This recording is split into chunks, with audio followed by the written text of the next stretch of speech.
The Central Processing Unit (CPU) is an integral component of every computer system, playing a crucial role in executing instructions and carrying out various computational tasks.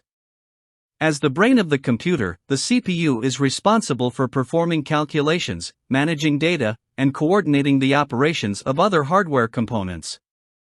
Understanding the role of the CPU is essential for comprehending how computers function and how their performance can be optimized. 1. Components of the CPU. Control Unit. Arithmetic Logic Unit (ALU). Registers. Cache memory.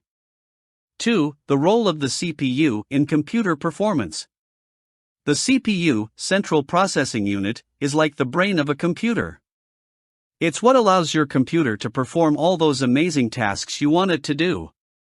Let's dive into the key aspects of the CPU that affect your computer's performance. Gone are the days when CPUs had only a single core. Nowadays, you'll find CPUs with multiple cores, like dual-core, quad-core, and beyond.